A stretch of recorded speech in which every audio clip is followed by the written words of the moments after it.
जय हिंद मित्रों। आज हम आपको लेखपाल भर्ती में जो ग्रामीण प्रवेश सब्जेक्ट है उसके कुछ चैप्टर लेकर आया हूँ जो बहुत ही इम्पोर्टेंट है। ठीक है, जैसे हमारा स्टार्ट होता है राजस्व विभाग से। राजस्व विभाग जो है हमारा, राजस्व विभाग के पार्ट हैं राजस्व परिषद, चकबंदी विभाग, राहत विभाग और निदेशक, भूमि अध्याप्त और जिला गजेटियर। ये राजस्व विभाग को 5 भागों में बांटा गया है। राजस्व विभाग को 5 भागों में बांटा गया है। इसके बाद में जो है हमें राजस्व परिषद के बारे में बताते हैं। फर्स्ट पार्ट हमारा है राजस्व परिषद।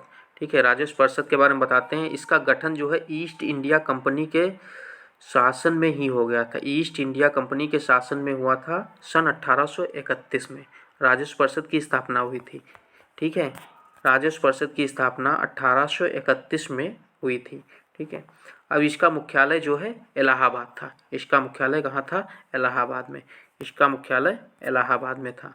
ठीक है, राजस्व परिषद, अब इलाहाबाद को जो है 2 भागों में बांट दिया गया था। मीन्स राजस्व परिषद को 2 भागों में बांटा गया था, राजस्व परिषद प्रशासनिक और राजस्व परिषद न्यायिक। ठीक है, राजस्व परिषद जो प्रशासनिक था उसका मुख्यालय लखनऊ में है और जो राजस्व परिषद न्यायिक है इसका मुख्यालय प्रयागराज में है। इसका मुख्यालय प्रयागराज में है। ठीक है, अब जो है जो हमारा राजस्व परिषद प्रशासनिक है इसको जो है इसके कार्य क्या होते हैं? इसके कार्य जो हमारे होते हैं, इसके कार्य हमारे होते हैं भू अभिलेखों का रख रखाव। इसके कार्य होते हैं हमारे भू अभिलेखों के रख रखाव। मालगुजारी क्या होता है? मालगुजारी होता है। ठीक है, मालगुजारी होता है। फिर जो है अन्य देवों की वसूली होती है। अन्य देवों की वसूली होती है और भूमि अर्जन होता है। ठीक है, और राजस्व परिषद न्यायिक जो है उसका मुख्यालय हमारा प्रयागराज में है और ये हमारे वाद विवाद, अपीली, पुनर्विलेखन, रिव्यू जिसको बोलते हैं, ये इसके कार्य देखता है। इसके अध्यक्ष जो है हमारे दीपक त्रिवेदी हैं, वरिष्ठ आईएएस। इसके अध्यक्ष कौन है? वर्तमान में इसके अध्यक्ष हमारे दीपक त्रिवेदी जी हैं। ठीक है, वर्तमान में इसके अध्यक्ष दीपक त्रिवेदी हैं। ठीक है, अब इसको भी जो है 2 भागों में बांट दिया जाता है। एक होते प्रशासनिक अधिकारी, 2 प्रशासनिक अधिकारी रखे जाते हैं और 7 न्यायिक सदस्य रखे जाते हैं। 2 हमारे प्रशासनिक अधिकारी होते हैं और 7 हमारे न्यायिक सदस्य होते हैं। ठीक है, न्यायिक सदस्य के बाद में हमारा आ जाता है, अब इसको कई भागों में डिवाइड कर दिया गया है। एक तो होता है मंडलायुक्त। 18 मंडल है हमारे यूपी में और इसमें जो है 18 मंडलायुक्त नियुक्त किए जाते हैं और उनके नीचे हमारे आते हैं अपर मंडलायुक्त। अपर मंडलायुक्त के नीचे आते हैं जिलाधिकारी, डिस्ट्रिक्ट कलेक्टर जिसको बोलते हैं, और जिलाधिकारी के नीचे जस्ट ही हमारे आते हैं उप जिलाधिकारी, एसडीएम। ठीक है, उप जिलाधिकारी के जस्ट नीचे आते हैं तहसीलदार, तहसीलदार के नीचे आते हैं नायब तहसीलदार और नायब तहसीलदार के नीचे आते हैं राजस्व निरीक्षक जिनको हम बोलते हैं कानून गो, जिनको हम बोलते हैं कानून गो। और उस कानून गो के नीचे ही हमारे आते हैं लेखपाल साहब। ठीक है, ये हमारे आते हैं लेखपाल। अब ये जितने हमारे कार्य तहसीलदार से लेकर लेखपाल तक, ये सब हमको जो है भूमि के बारे में, ये सब भूमि के बारे में बताते हैं। इनका कार्य क्या होता है? तहसीलदार, नायब तहसीलदार, राजस्व निरीक्षक, लेखपाल, ये सब हमें भूमि के बारे में इनका देख रेख होता है। ठीक है, एसडीएम का, एसडीएम उप जिलाधिकारी, इनके क्या कार्य हैं? इनका कार्य होता है राजस्व विभाग का अधिकारी ये होते हैं। फिर राजस्व विभाग के अधिकारी के साथ साथ में इनको उस तहसील की शांति व्यवस्था बनाए रखने की जिम्मेदारी दी जाती है। ठीक है, फिर ग्राम पंचायत सदस्य होते हैं, ग्राम प्रधान के चुनाव में विवादों को सुनते हैं। जो ग्राम पंचायत हमारे होते हैं जिसमें इलेक्शन होते हैं उनके जो है चुनाव में अगर विवाद हो गया उसको भी सुनते हैं। ज़मीन का बंटवारा से लेकर अगर विवाद होता है उसके बारे में एसडीएम ही सुनता है। फिर हदबंदी या सीमांकन के मामलों को भी सुनता है। जैसे हदबंदी जिसको हम के गाँव में बोलते हैं मेड़ बनाते हैं, हदबंदी मीन्स घेराव करते हैं, उसके बारे में भी उप जिलाधिकारी ही सुनते हैं। ठीक है, अगर आप इनसे एसडीएम साहब से अगर सहमत नहीं हैं, इनसे अगर सहमत नहीं हैं तो आप जिलाधिकारी के पास जा सकते हैं, अपील कर सकते हैं। अगर जिलाधिकारी से सहमत नहीं तो मंडलायुक्त से आप संपर्क कर सकते हैं। क्वेश्चन पूछा जाता है हमारा कि जो है शासन के प्रतिनिधि कौन हैं? शासन के प्रतिनिधि कौन होते हैं? तो ये हमारे जिलाधिकारी होते हैं और मंडलायुक्त होते हैं। ये दो लोग हमारे शासन के प्रतिनिधि होते हैं। ठीक है। चकबंदी विभाग अब आ जाइए। चकबंदी विभाग हमारा दूसरा सबसे प्रमुख विभाग होता है। चकबंदी विभाग दूसरा सबसे प्रमुख विभाग होता है।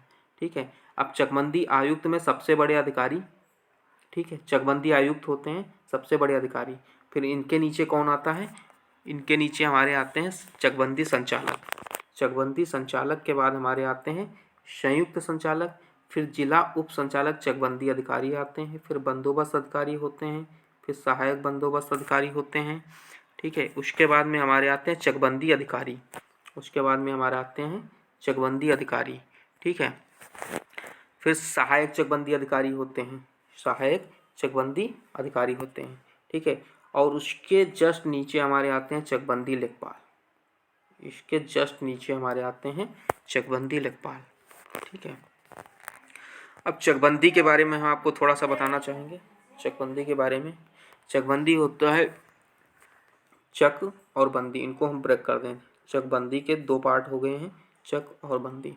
चक का मतलब होता है खेत, क्षेत्र है जमीन का टुकड़ा, और बंदी का मतलब होता है हमारा एकत्रित करना, बाइंडिंग करना।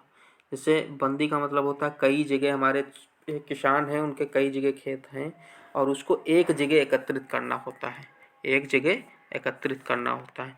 जैसे इसका मतलब दिया हुआ अलग अलग खेतों को जोड़ना। चकबंदी का मतलब होता है अलग अलग खेतों को जोड़ना। ठीक है। चकबंदी जो होता है कल्याणकारी योजना होती है। अब एक क्वेश्चन पूछा जाता है लेखपाल में जो है चकबंदी किस योजना के अंतर्गत आता है? तो कल्याणकारी योजना के अंतर्गत आता है। कल्याणकारी योजना के अंतर्गत आता है। इसमें जो है जितने लोग होते हैं उनको लाभ ही होता है, इसमें सरकार का कोई लाभ नहीं होता है। चकबंदी से सरकार का कोई लाभ नहीं होता है। इसमें जो होते किसान होते हैं उन्हीं का लाभ होता है। पूरे प्रदेश में जो है, पूरे प्रदेश को कटक में विभाजित किया जाता है। कटक क्या होता है? जैसे अब हमारे उत्तर प्रदेश को जो है विधानसभा में विभाजित किया गया है, कई विधानसभा होती, इसी तरह जो है हमारी इन जो है पूरे प्रदेश को कटक में विभाजित कर दिया गया है। कटक में विभाजित कर दिया जाता है। फिर उसकी एक समिति बनाई जाती है, ठीक, जिसको हम क्या बोलते हैं? चकबंदी समिति बोलते हैं। इसको हम बोलते हैं चकबंदी समिति। इसमें कम से कम जो है 5 से 11 सदस्य होते हैं। कितने होते हैं? 5 से 11 सदस्य। क्वेश्चन पूछा जाता है चकबंदी समिति में कम से कम कितने व्यक्ति होते हैं?